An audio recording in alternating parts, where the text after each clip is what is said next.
नमस्कार मित्रों, मैं दुर्गा प्रसाद मिश्रा संस्कृत प्रबोध इस चैनल पर आप लोगों का हार्दिक स्वागत करता हूं। हम लोग यहां पर शिशुपाल वध को पढ़ रहे हैं। तो इसमें रावण की महिमा का वर्णन श्री कृष्ण जी के लिए नारद जी के द्वारा किया जा रहा है और इनमें वंशस्थ छंद है। तो पहले हम लोगों ने 58 श्लोक पढ़ लिए हैं। कला समग्रेण गृहान मुंचता मनस्वनीरुत्कयितुं पटीयसा विलासिनस्तस्य वितन्वता रतिं न नर्मसाचिव्यमकारिनेन्दुना। अर्थात देख लीजिए, इसमें वर्णन किसका किया गया है कि चंद्रमा के द्वारा भी रावण का नर्मसाचिव्य किया जाता था, इस बात का वर्णन कर रहे हैं। अर्थात नर्मसाचिव्य क्या होता है? नर्मसाचिव्य ये एक कर्म है, किसके द्वारा किया जाता है? नायक के सहायक के द्वारा। क्यों? क्योंकि जब नायक से नायिकाएं रूठ जाती हैं, अभिमानिनी नायिकाएं रूठ जाती हैं, तो उनको पटाने के लिए ये एक जो उसका सहायक है, जो कि उन नायिकाओं को रति क्रिया के प्रति उत्कंठित करता है, उसमें सहायता करता है, वो एक नायक का जो सहायक है, उस सहायक के द्वारा किया जाने वाला कर्म, उसी को नर्मसाचिव्य कहते हैं। और उस काम को रावण के घर में चंद्रमा किया करता था, ये बात इसमें बता रहे हैं। कैसे करता था? तो भाई साहब, आप लोगों को पता ही होगा कि चंद्रमा अपनी जब चांदनी को माने चंद्रिका को बिखेरता है, चांदनी को जब बिखेरता है, तो फिर जो अभिमानिनी नायिकाएं भी उत्कंठित हो जाती हैं रमण के प्रति। ये माने जगत प्रसिद्ध है, ये कवियों में प्रसिद्ध है, साहित्य शास्त्र में प्रसिद्ध है, आपने वो बार बार पढ़ा होगा। तो इसी बात को बता रहे हैं, और इसके साथ में जो भी मतलब कुछ भी निकलेगा तो वो सब चीज आपको समझ में आएगी। कला समग्रेण, कला समग्रेण यानी कि समग्र कलाओं से युक्त होकर के, गृहान अमुंचता, चंद्रमा की बात चल रही है, ये चंद्रमा का विशेषण है, ये भी चंद्रमा का विशेषण है। गृहान अमुंचता, गृहान का मतलब है घरों को, रावण के भवनों को। अमुंचता माने नहीं त्यागने वाला। चंद्रमा त्यागता था क्या? त्यागने की अनुमति ही नहीं थी भाई साहब, उनके घर में ही पड़े रहना है, वहीं चांदनी बिखेरनी है, वहीं अभिमानिनी नायिकाओं को उत्कंठित करना है। और मनस्विनी, मनस्विनी यानी कि अभिमानिनी जो नायिकाएं, जो कि अत्यंत अभिमान करने वाली हैं, घमंडी स्त्रियों को उत्कयितुम, उत्कयितुम माने उत्कंठित करने में, पटीयसा, पटीयसा यानी कि ये सब तृतीयांत हैं, पटीयसा यानी कि जो अत्यंत ही चतुर है, निपुण है, पटु है, ऐसा। और विलासिनः तस्य, ये दोनों रावण के विशेषण हैं। तस्य यानी रावणस्य, विलासिनः यानी रावणस्य। तो उस विलासी रावण की रतिम माने अनुराग को, प्रेम को, वितन्वता यानी बढ़ाने वाला। चंद्रमा क्या करता था? उस विलासी रावण के प्रति उन स्त्रियों के अनुराग को बढ़ाता था। और इस प्रकार का जो कर्म है, इसी को नर्मसाचिव्य कहते हैं। इस नर्मसाचिव्य रूपी कर्म को न अकारी नहीं किया, इति न ऐसा नहीं, अपितु तो इंदुना माने चंद्रमसा, चंद्रमा के द्वारा नर्मसाचिव्य किया ही गया। न अकारी नहीं किया, इति न ऐसा नहीं है, अपितु तो किया ही गया। बात समझ में आई कि नहीं? दो बार ना आया है, दो बार ना आया, एक बार पहले इधर न और फिर ये न माने किया ही गया। बात समझ में आई कि नहीं? ये नर्मसाचिव्य रूपी क्रिया की गई। नर्मसाचिव्य क्या है बता चुके हैं आपको, पहले लिख करके याद कर लीजिएगा। और यहाँ पर देखिए दो दो अर्थ निकलेंगे, अभी हम आपको समझाते हैं।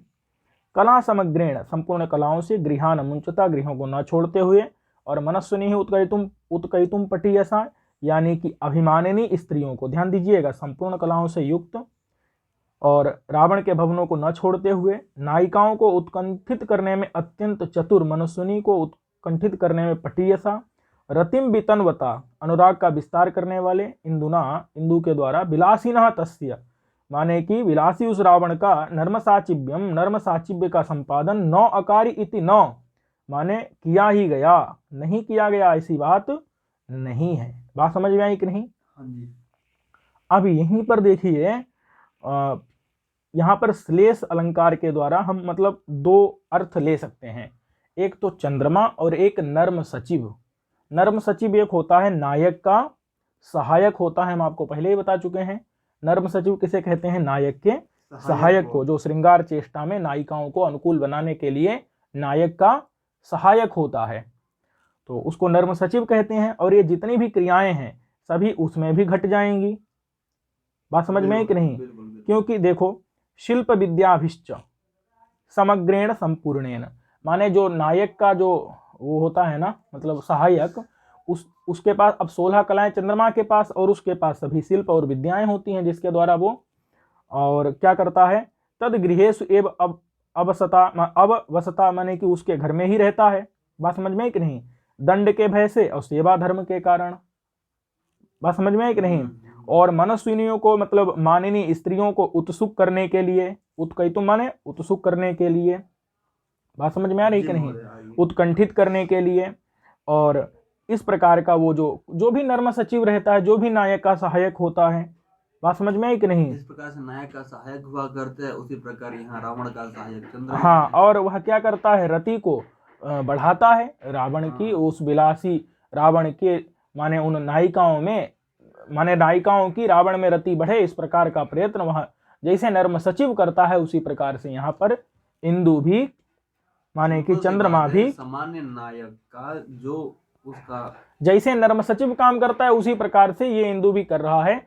और यहाँ पर जो है इंदु, ये प्रकृत प्रसंग में है, और अप्रकृत जो नर्म सचिव है, नर्म सचिव यानी कि नायक का सहायक, उसके साथ में यहाँ पर श्लेष अलंकार बन जाएगा, और ये जितनी भी चीजें हैं वो सब उसमें भी घट जाएंगी। क्योंकि नर्म सचिव क्या करता है? चतुर उक्तियों के द्वारा अनुराग को बढ़ाता है। चतुरोक्तिभिश्च रागम वर्धयता। बात समझ में है कि नहीं? चतुर उक्तियों के द्वारा राग को बढ़ाता है। तो इस प्रकार से यहाँ पर श्लेष अलंकार है, और आपको ये अलंकार ध्यान रखना है कि किस श्लोक में कौन सा अलंकार है। ठीक है, अगला देख लेते हैं भाई। अब कह रहे हैं कि रावण ने भाई साहब विनायक यानी गणेश जी का दांत उत्पाटन माने उखाड़ दिया। इस बात को उत्प्रेक्षा अलंकार के द्वारा वर्णन कर रहे हैं कि मानो रावण ने गणेश का नाम जो है एक दंत सार्थक कर दिया। बात समझ में है कि नहीं? क्यों सार्थक कर दिया? क्योंकि विदग्ध लीलोचित दंत पत्रिका विधित्सयानून मने न मानिना न जातु वैनायकमेकमुद्धृतम विषाणमद्यापि पुनः प्ररोहति। देखिए, विदग्ध लीलोचित दंत पत्रिका, विदग्ध यानी कि जो रावण की स्त्रियों के बारे में कहा जा रहा है कि विदग्ध यानी कि चतुर, लीला, लीला का मतलब है लीला करने वाली, जो रावण की विलासिनी स्त्रियां, विलासिनी स्त्रियां, श्रृंगार चेष्टाओं से युक्त स्त्रियां, उनके लिए उचित जो दंत पत्रिका, दंत पत्रिका मतलब होता है हाथी के दांत से बना हुआ एक स्त्रियों के कान का आभूषण। अच्छा जी, हाथी के दांत, दंत पत्रिका माने दांत से बना हुआ एक पत्रिका माने कि कर्णाभूषण, कर्णाभूषण, कान के लिए एक आभूषण। उस आभूषण को विधित से यानी बनाने की इच्छा से, नूनम माने निश्चित रूप से, अनेन इस मानिना माने अभिमानी रावण के द्वारा। शब्दार्थ लिख करके याद कर लीजिएगा। नूनम माने निश्चित रूप से, अनेन मानिना माने इस रावण के, अभिमानी रावण के द्वारा। बात समझ में आ रही कि नहीं? न माने नहीं, जातु माने कभी, माने कभी एक विनायक का दांत उखाड़ दिया गया था तो वो आज भी बढ़ नहीं रहा है, यही बता रहे हैं कि जातु माने कभी, वैनायकम विनायक का, एकम एक, विषाणम विषाण माने दांत, उद्धृतम माने उखाड़ दिया, अद्यापि माने आज भी, अद्य माने आज, अपि माने भी, पुनः माने फिर से, न माने नहीं, प्ररोहति माने उत्पन्न हो रहा है। वो जो विनायक का एक दांत जो उखाड़ दिया था, किसके लिए?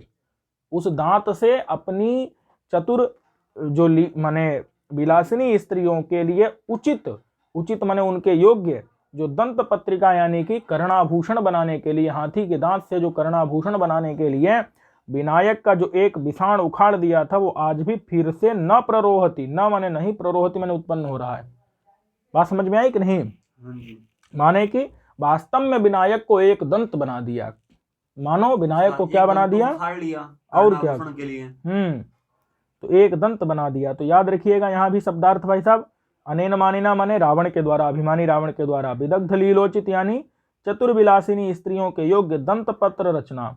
दंत पत्रिका विधिस्या मतलब दंत पत्र रचना यानी कि कर्णाभूषण बनाने की इच्छा से, नूनम माने निश्चित रूप से, किसी समय उखाड़ा हुआ, जातु माने किसी समय, उद्धृतम वैनायकम एकम विनायक संबंधी एक दांत आज भी पुनः नहीं बढ़ता है, अर्थात अब गणेश का दांत जो है एक ही रह गया है, उनको वास्तव में एक दंत बना दिया। तो यहाँ पर भी आपसे जो है अलंकार पूछा जाएगा, तो याद रखना है भाई साहब, गजाननस्य एक दंतत्वम उत्प्रेक्षते। बात समझ में है कि नहीं, माने उत्प्रेक्षा अलंकार यहाँ भी आप समझ सकते हैं, दंत बना दिया, मानो गजानन को एक दंत बना दिया। ठीक है, इसके साथ ही अगले वीडियो में हम आप लोगों को मिलेंगे अन्य श्लोकों के साथ। तब तक के लिए नमस्कार।